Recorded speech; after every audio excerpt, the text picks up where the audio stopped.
It's thinking. Okay, I think we're live now. So good morning, everyone, and thank you for joining us on our very first environmental social justice call. This was a little idea I came up with about a year ago, talking with Joy about just basically sustainability, environmental changes, climate changes, renewable energy, and just how it's affecting everyone in our communities, which brings in the social justice aspect and why people shouldn't have to live in the shadow of a power plant.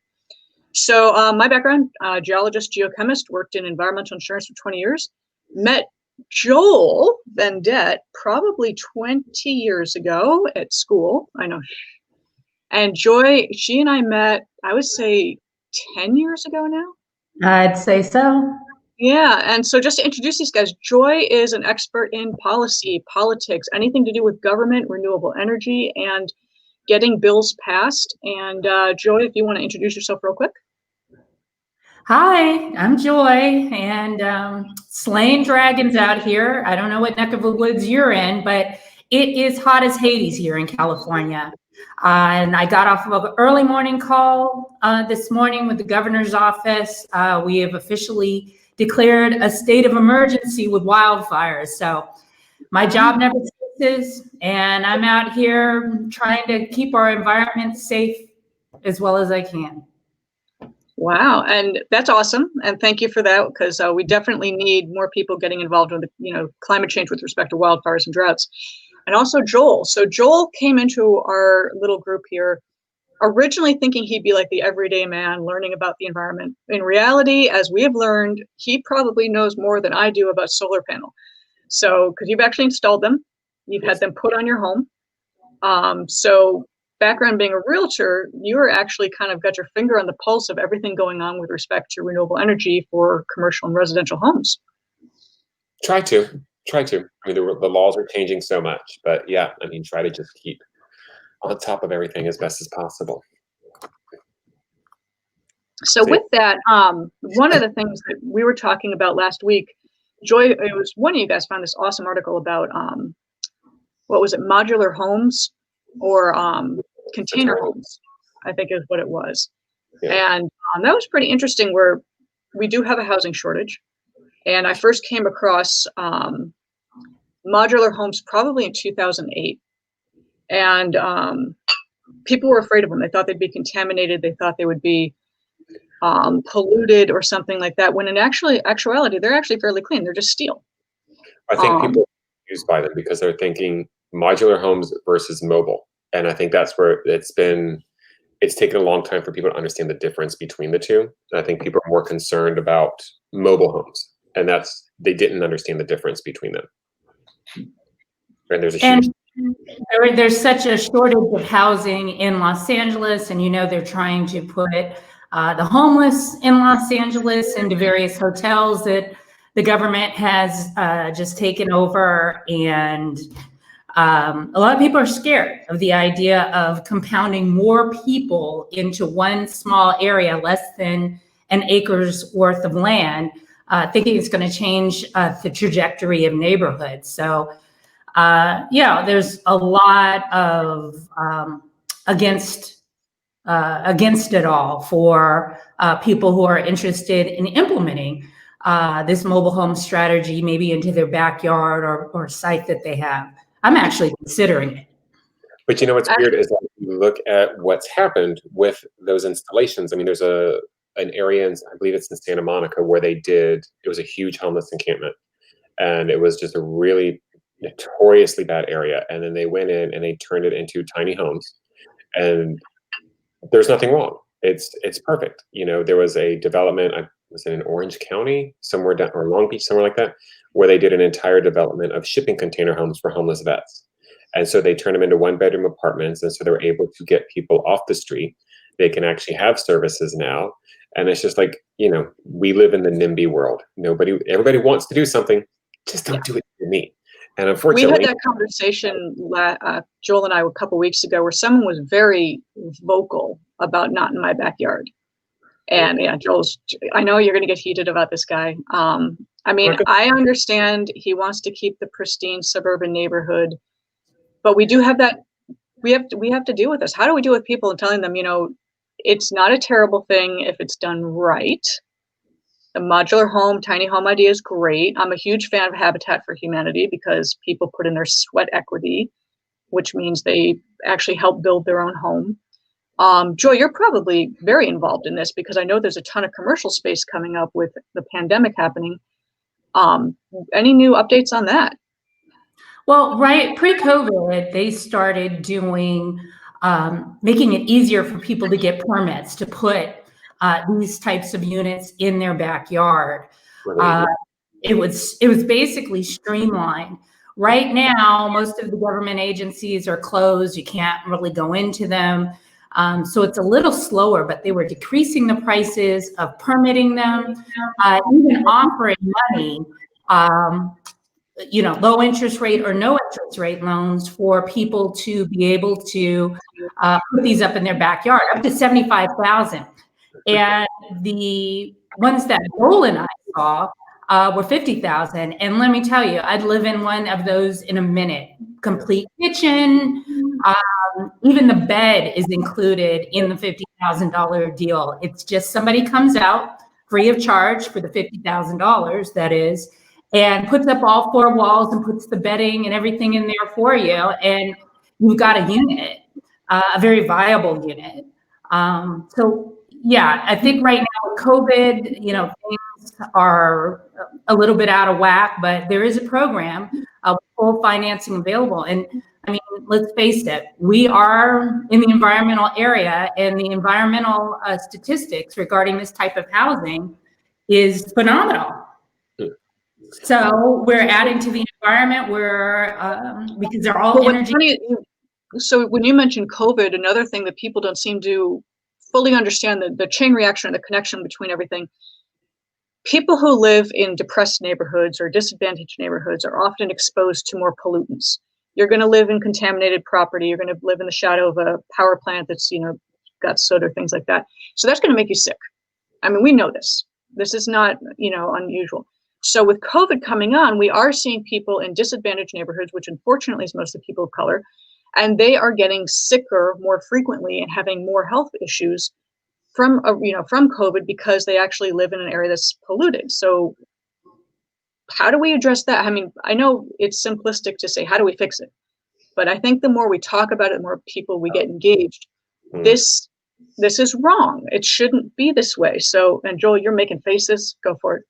Because it's just like, you're talking, I'm just going to cut the chase on this. You're not talking about systemic racism. That is pure and simple what that is. These areas, and it's like, we all know people who, we don't want certain things in our neighborhoods. We're afraid of the big development, but yet we know that we need housing, so it's like, people are just, do I have to watch my language? No. Okay. People are just full of shit. I'm sorry. They want to put their heads up their ass and talk a good game, but they don't want to stand behind their words. It's like, we have like the commercial sector is about to take a massive dump pretty soon if it's not starting already. So why aren't we rehabilitating these buildings to turn them into housing? I was talking. They're trying to, and Joy's actually involved in that. No, I know, but I'm saying it's like that should have been something, and I'm sure Joy would agree with this, that started downtown years ago. The problem is that these buildings were making people sick because they don't have the ventilation for full-time housing.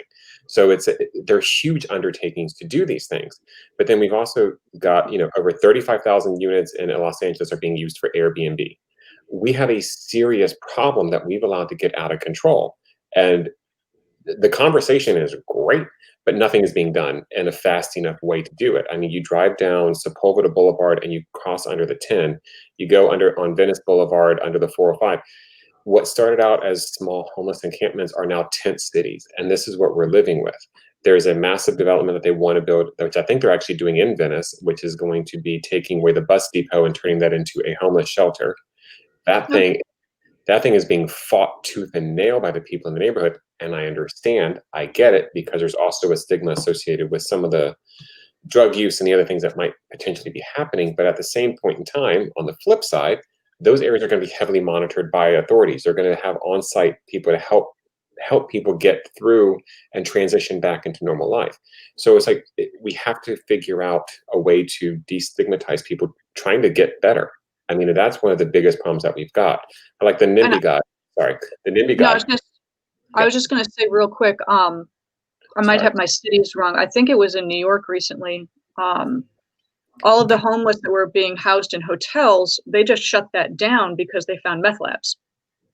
And that was an article yesterday, day before. And again, I might get the city wrong, but so that there is a fear There of is. that because it does happen. I mean, no one's We have perfect. that going on right now. I mean, one of the things that happened right at COVID was federal judge David Carter. He's located down in Orange County.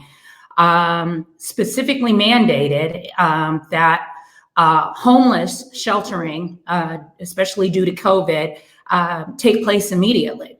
So they found hotels in some off cities like Cerritos, Lawndale, which is part of the district that I work in, more so on the level of like Quality Inns. But they also had a idea to put it in the Ritz-Carlton downtown to house these people. So they shuffled them all up, put them in hotels, especially the one that I know about, which is Lawndale, set up a security guard at one end of the hotel. The people had to come in by 7 o'clock, and they were fed and they were housed. It's just not kind of going as planned. If they're not going to give the mental treatment that's needed, you can't put you can't make a hotel in a moderate area, which Lawndale is actually mostly Republican, white Republican. You can't make a hotel into a homeless shelter, and it's kind of turning out disastrous.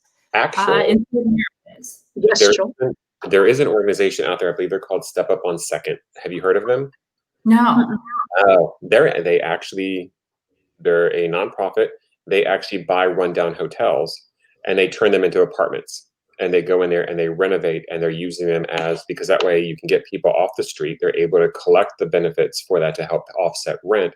And now they're learning how to function in a living environment. And so they actually have the on-site facilities. I toured one of their facilities in Hollywood, and it was one of the most incredible things I've ever seen. And they're right next to an elementary school. And people were at first going, we don't know about this. So they invited them to come tour what we're doing. And they were like, this is incredible. Sorry, really quick. So it's like you go into it and it's there's studio apartments. People are able to get their government checks to help offset the rent. They can start learning how to function on their own. But then you go up to the roof and you have the planter beds. So people they also get responsibilities to get back on track. And so it's like those are the programs that are going to work. The temporary short term are just that. They're temporary and short term. They're Band-Aids. They're not actual fixes. But at least, because what I was going to bring up is putting homeless in the hotel rooms. I was going to say, what happens after COVID? What happens when the hotel wants their space back? People just get thrown on the streets again. They just had housing. So I like that idea. I think that, with the government subsidies, it should go directly to the landlord just to make it streamlined. If you have someone staying in your makeshift hotel turned apartment, you can have that payment go straight to the landlord so you don't have to worry about chasing someone down for money. But it's a good idea. We're not there yet. And again, the mental health issue, that's the biggest problem. Dealing, mental health as well as drug use and helping people, because they're illnesses, they have to be treated. You can't just ignore it. You can't just say, well, just, fix yourself. Yeah. It doesn't work that way. But moving on from that, though, one of the things I wanted to kind of go on with, just a housing thing. But one of the things with pollution and, public policy and, the social justice aspect is just providing people where they start so they have access to healthy food. I know they're called food deserts and also heat islands because they've tore down all the trees. So there's other things to talk about where people, live in certain parts of the city where you can't even, was it Ron Finley, you guys know, is one of my heroes because he created the urban garden. I didn't realize that he couldn't get real food unless he drove 40 minutes outside of his neighborhood. Everything was fast food. And then he looked around and saw everybody's in a wheelchair, everybody's obese because those are, not the healthiest things in the world. So just interesting, to bring to people's attention that this is not readily available to everybody, and it has to be acknowledged and addressed. What's like when that Ralph's went into downtown LA, that was big news because there It was was finally huge. a grocery Yeah. store in downtown LA. So it's like, yeah, I mean, we have created these problems. Our society as a whole has created these problems. I mean, and now I think we're finally waking up to them. It's taken too long, but we are waking up to them, that we've got some serious problems. But yeah, I mean, when you come to like the food deserts and how do you get that? I mean, you go to some of these neighborhoods, there's nothing except, like you said, you can go to McDonald's, but then also it's not even just that. It comes down to the price point, because if people Yeah. aren't making enough money to afford, you can't afford. What are you going to do if you're trying to feed your family? You're barely making minimum wage. You have to pay rent, pay for your health insurance. Now, do I go spend a couple of bucks on some apples, or am I going to get fast food that I can feed 4 people with for the same price? And Especially that's, you hit the now, nail on the head. during COVID, they said the prices of food for everybody, rich or poor, have gone up 13%. So the inflationary rate of food right now is astronomical. We might be on food stamps pretty soon, and we all have jobs. But didn't they So announce that people are throwing away food or turning it back into the fields because there's no restaurants or hotels to buy it? So that, I don't understand how prices can go up 13% because of COVID when farmers have said they've had to throw away food. yeah, it's still a logistical problem as far as being able to get food to the market, what kind of food you can actually hand out to the public without getting sued. Someone telling you that the tomato you gave them was rotten. There's no giver beware or taker beware. Anybody's still fair for a lawsuit. It's interesting you bring that up. One of the things that we have an issue is you can't donate food sometimes from hotels or restaurants because of the liability. If the food is spoiled or bad, you don't want to get sued. So people do just throw it away. And I know that was true when I lived in Boston. I don't know if it's still true here, but a friend of mine was also collecting food from these farmers to donate to a local food shelter. He found out it had to be cleaned and bagged before the shelter could accept it. So he found somebody to volunteer to clean it and bag it, which is just the dumbest thing I've ever heard, because you're trying to get food to where it's needed, but you have some rule that requires you to wash it and bag it just to unbag it. And I mean, come on. I mean, as you said, it's a logistical nightmare. Yeah. We are coming down to our 20-minute deadline. So this is our first broadcast. We're going to be talking mostly about environment, pollution, people.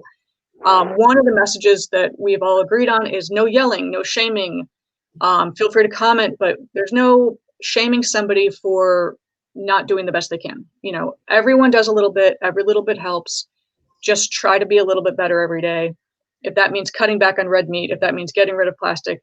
I had someone confess to me they feel bad because they still use paper towels. Paper towels are fine. Don't use hordes of them. You know, you don't need a huge wad, but don't beat yourself up. It's every little bit helps, and that's what we're trying to tell people. So Joy, I'll let you sign off, and then Joel. Well, I'm really excited about this. It actually gives me energy, hope, and motivation, especially during COVID times, to be able to share 20 minutes a week with friends and newfound friends that we plan on having when this program really sets fire. We all need to stimulate our brains, especially right now with everything that's going on. And we're trying to motivate everyone in their own way, whether large or small, to be thought leaders in this whole pandemic situation that we're all going through. We just want to be stronger in the mind and better, so that when this all is behind us, we are ready to take some serious action in our communities. So that's my spiel. That's fantastic. Go ahead, Joel. Try to follow up on that. Well, no. Sorry, this is early. Anybody who knows me knows I'm not the best morning person, so this is going to be interesting. And I do apologize. That's my dog back there. He's just chilling. Anybody who's wondering. So, yes, Mr. Chester. Yes. So no, I'm very excited for this. I think this is going to be a great idea. I think we've got a lot of topics to discuss, whether it's going to be, you know, today was about housing and food, and then we can talk about the fires that are just going crazy up in San Francisco area, Northern California right now. whether it's nationwide. I think this is going to be a lot of fun, and I think it's going to be educational, one, for the three of us, but also for anybody who's watching it. And I really hope this does become something that's interactive. I will apologize for my language because I don't always have a filter, and I freely admit I can get on a soapbox pretty quick. You are welcome on that soapbox any day. And you say that now, but I think this is going to be. I think this is going to be a great way to, like I said, do a weekly chat. We're going to have some fun. I think it's just going to be a great way for us to expose ourselves and those who are watching to hopefully some new ways to think. Maybe we're going to reinforce some things. Maybe we're going to expand some views. But I think it'll also be good to question and slowly push people to think things differently, including ourselves, which I'm looking forward to. Exactly. It's all about education and think a little bit differently. So with that, thank you guys. Every little bit helps in the environment. Do what you can, but don't beat yourself up if you use certain things. It's fine. Every little bit. Talk to you guys later. Bye. Bye.